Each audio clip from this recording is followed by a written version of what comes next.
I'm Giorgia Caplani, I'm very glad to be here in Italy. Infatti l'Italia è stato il primo paese che mi sono familiarizzata e subito innamorata. Come non potrei con questa bella gente, il cappuccino, la pasta, quindi grazie Italy. Okay, back to us. There is no time left. I'm a person who is in a constant war with time and I have no idols. Why am I saying this? I have no idols, but I have one person, just one person, who reminds me in each breath and heartbeat how not to be like, how not to act like, how not to feel like, and I'm very glad today I broke out his rules and became who am I today. Why am I saying this? I'm saying this because the person and I have something in common, time. But to me, every day is about what else can I do, what else can I change, where else can I go. It's about keeping scores. Instead, and sometimes I feel like I'm running out of time. Instead, he is being killed by the ocean of time. He don't know how to kill the time. And it looks like time is killing him. He waits for the ship to go to the airport, but tell me, can the ship go to the airport?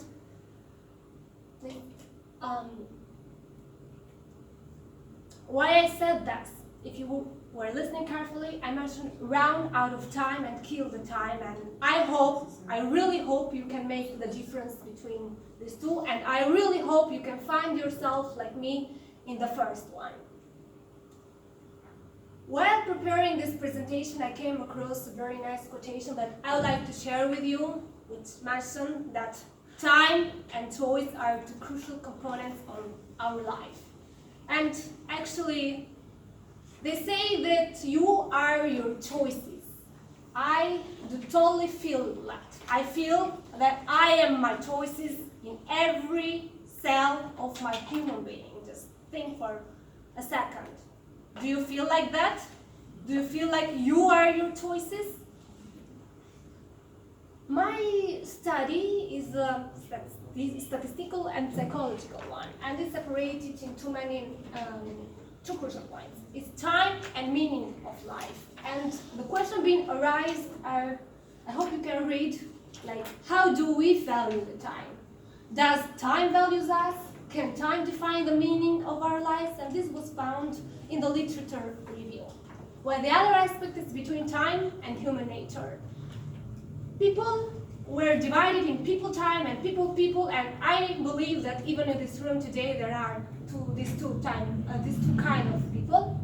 I hope you can identify yourself in which category are. The people time are the one very affected and very extremely that care about time, where people are more concerned on the people relation.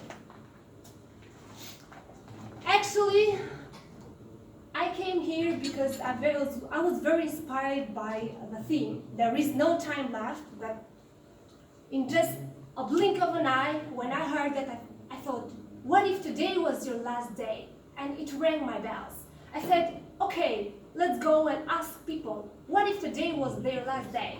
And this was how my study was born. I did a survey, a statistical one, with an open-ended question, and I asked people online with the theme, what if today was their last day? What they would change? Actually, the collection of data is text data, and then I did some text preprocessing and some data mining methods, which are some technical ones. This is a word cloud. I hope you are familiar with that. Basically, it shows like it's a kind of a visualization of data, and this is the output of my data. As you can see, and as you can imagine, the biggest words are the ones that have more weight on this study by the answers of the respondents. You can see that their answers are based on family, last, celebration, time, tell, friend, and between two graphs there are some words in common like last or family. let's go on. Another way to see the output of the data is by this graph. When the first one, the one that has more frequency of their answers is the word, as you can notice, would. Would. What does would say? You know, would, the verb would. It gives the state between, it says between the past and between the future. And there is tell, love, lie, friends, family, and to be honest, very honest, the other thing that was, this is another representation of my data, to be honest, the most heartbreaking and sad thing and very tragic answer I got, and I'm revealing it from the confidential data, is that would that you said, and that's why I mentioned and highlighted. The most frequent answer was, I will tell my crush I love him hard. And to me that sounds very heartbreaking and very sad. Like, why would you wait for the last day of your life and not start doing that right here, right now? Because there is no time left. This was statistical answers. Now, as I said, is a psychological and statistical one. What does psychology say? Psychology has her answer of her own. It says that emotions. Emotions are the essential ones, are the ones that drive the people's behavior, and it was very surprising to me that it is called alexithymia, that is like kind of disease that each of us can own it, that they don't really know. And that's the answer why we are not able to show our emotions, because of that. Okay. And I would like very much to finish my presentation with this answer that has been answered by a famous study of Michael Alicia.